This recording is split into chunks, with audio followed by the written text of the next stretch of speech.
Let's take a look at Tennessee's 2 pickups over the weekend. Da'Saahn Brame and Lagonza Hayward. Hayward, not a surprise. Brame, not a huge surprise, but the flip from Oregon is significant. Which of these pickups is bigger? Caleb Calhoun, I will ask you that. You got to pick Hayward or Brame.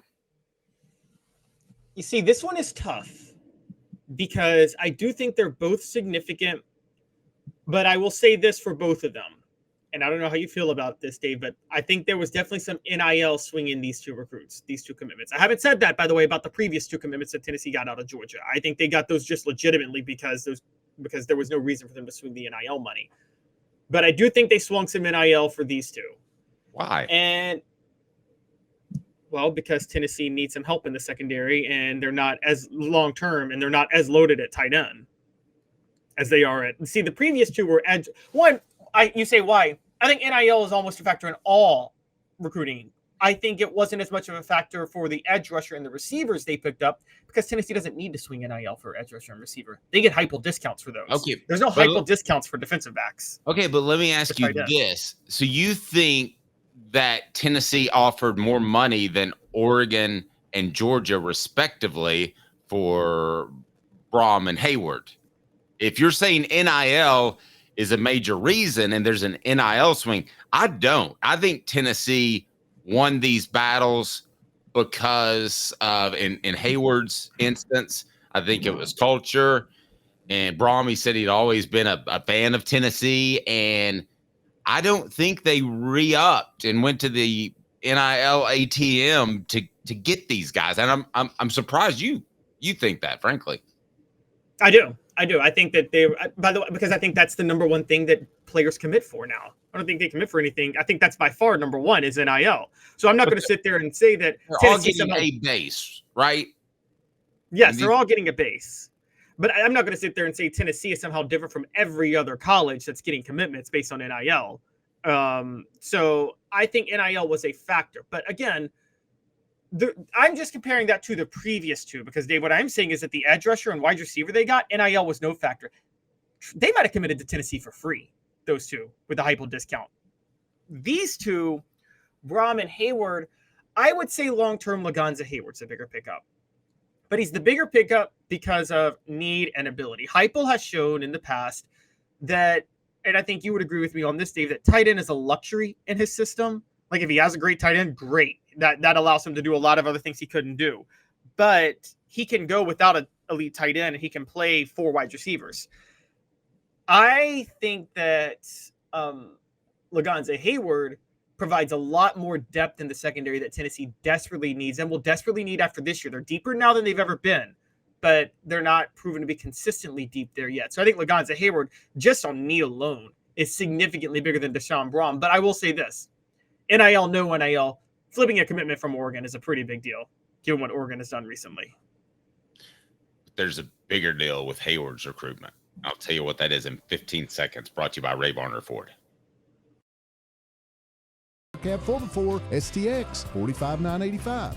24 Ford Escape, $30,962. 24 Ford Maverick XLT, $32,720. Varner Ford, your East Tennessee Ford dealership. I'd rather beat Georgia for one guy than flip 3 good Oregon guys. Because that means Georgia doesn't have them. That means probably they're from the South. I mean, that's not a guarantee. I guess they could be competing for a guy from L.A., but Southern football players are better. I'm not knocking the tight end and Brame, and that's great. But I would take beating Georgia and the statement that makes on the recruiting trail over 3 Oregon flips. Am I crazy for saying that? No, that's a good point. The big one is, they're not going to play for Georgia. Yeah, like them not playing for Georgia is a huge deal. It's a win-win right there. Yeah. It's funny because it was one of those, it reminds me of, do you remember, Dave, when, and it was very controversial, and you as a Cowboy fan probably hated it, and I would understand it when the Cowboys signed Greg Hardy, and that was so cringy because he was such a bad dude. But the argument Jerry Jones made that I thought was an apt argument was, if I don't sign him, somebody I'm playing could sign him. And that's worse. And so it's you're right. A lot of these wins is to make sure somebody else doesn't get that person. I think in that regard, you're right. Hayward's a bigger deal. Look, guys, when people think that I'm attacking Tennessee recruiting because I'm saying NIL is a factor. NIL is a factor, period. It's not just Tennessee. I'm sorry. Spoiler alert. Kids commit to schools based on their future and their future financial abilities, not because of the culture of the school. That's very few kids that do that, okay? Most are thinking from a business perspective. That's how recruiting has always been, even before NIL got involved. Dave, you covered recruiting. The most important thing was who's going to get me to the NFL before that. That was question number one, but I'm going to disagree with something steadfastly you said. I think that what has occurred is there's an NIL base. I think everybody's offering the unknown out of high school, no matter how highly rated he is, about the same amount of money. And that's enough to be able to go to Taco Bell and do all your stuff you want to do, take a date out, and not have to worry about that sort of thing, right? It's not $1 million a year but James Pierce is getting, or $2 million a year like Nico, because he was highly recruited and Tennessee was desperate, had no leverage. They had to pay him. You want to pay the guys that return like Pierce and Cooper. Pierce had to, but that's the way it's shaking out. So while I would have told you 2 years ago, Tennessee could buy prospects left and right, and that'll even things out, I'm here to give Josh Heupel an incredible compliment, one that I wasn't expecting to get anytime soon. And that is he can recruit toe-to-toe with Kirby Smart or Kalen DeBoer, who is looking like he's a strong recruiter at Alabama so far. He can go toe-to-toe with those, with NIL being a baseline for all of them. I don't think they're out there throwing millions more at a player that they particularly like. I think there's base pay, and at that point, you're just winning recruiting battles the old-fashioned way, and that's relationships. Caleb, do you disagree with that? Fundamentally, I think it's impossible to beat out Georgia consistently in recruiting battles based on relationships when Georgia's at its peak. You guys can come at me all day about the 90s. Why do you think Georgia's at its peak any longer? If Georgia's decent, if Georgia's good, if anybody but Ray Goff and Jim Donnan are coaching Georgia, I think Georgia wins those battles. Tennessee has never, since integration started, ever out-recruited Georgia when Georgia is rolling with a good head coach. And it's never going to happen without NIL being the equalizer. Guys, I'm sorry. Y'all can. Tennessee's a tier 2 recruiting school. It's not Georgia. It's not Ohio State. It's not LSU. It's not even Alabama in recruiting. And it's not Florida. It's a tier 2 recruiting school. That's okay.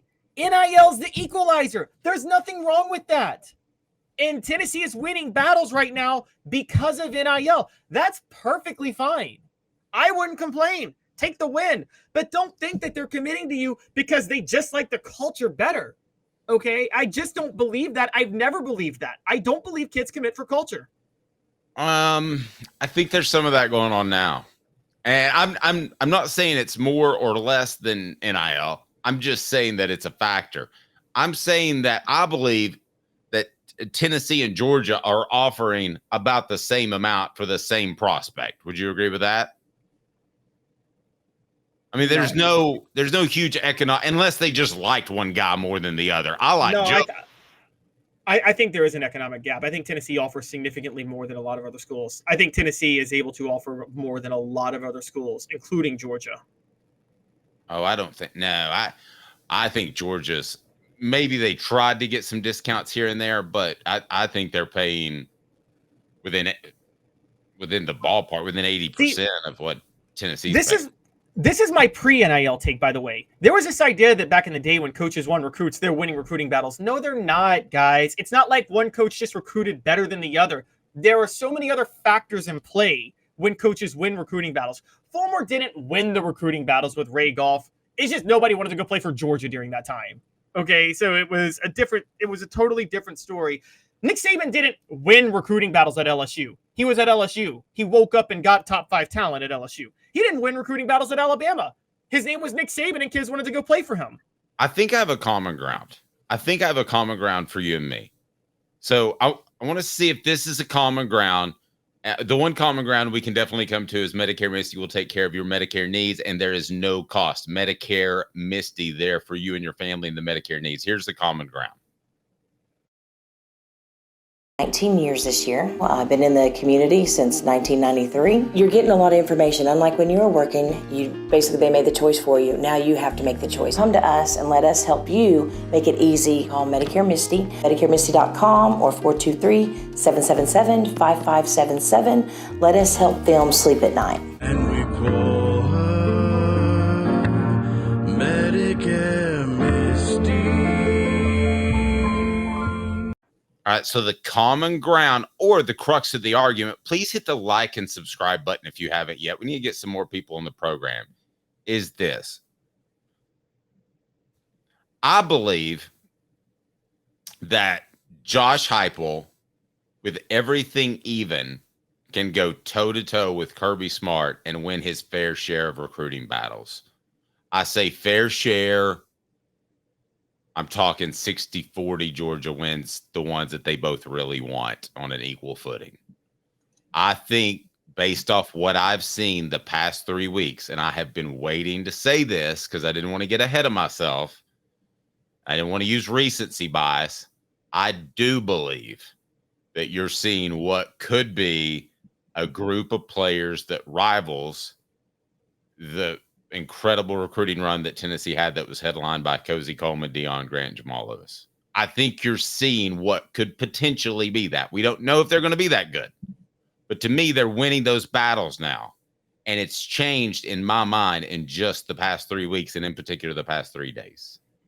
I think all things being equal would include if they were at equal schools with equal recruiting backdrops. But if you took out NIL and Josh Heupel, so like for instance, if Josh Heupel and Kirby Smart were at the exact same quality of recruiting school, then yes, I think Josh Heupel could go toe-to-toe. But if you just take out NIL, it's not really equal. Georgia's a better recruiting ground than Tennessee and just always will be. That's never going to change. I agree. But I'm talking what's really happening. I'm talking real world because I hate to tell you, but that backdrop you talk about, Kirby Smart's messed all over with off-field issues. Which we'll get to. That backdrop's not as pretty as it was, right? But Dave, yes, that is true. But you covered Fulmer in the early 2000s. Fulmer, the greatest recruiter in college football, could never beat Mark Richt for Georgia kids. Mark Richt would clean his clock recruiting Georgia kids because Mark Richt was at Georgia. Clean his clock. Tennessee they hung in there considering it was Georgia kids. But the only one I remember that worked out was Eric Berry after Mark Richt got there. That was a star. But that was Eric Berry had Tennessee ties. Okay. But you tell me that Georgia just won a lot of recruiting battles against Tennessee, right? No, I know Tennessee won a lot of recruiting battles with Georgia. And I said that's significant. No, Georgia, you said Georgia won a lot of recruiting battles with Mark Richt, correct? With Mark Richt and Philip Fulmer, 90% of the time Mark Richt got who he wanted over Fulmer. How did he do that? He was in Georgia. How about the fact that he had an incredible culture on that team?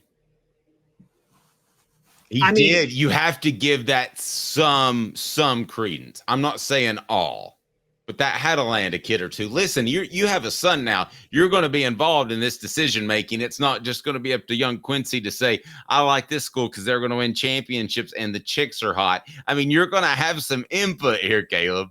Dave, Butch Jones got 2 top 5 classes back to back. I don't think that was because of the culture he was running at Tennessee. I totally agree. More than one ways to skin a cat.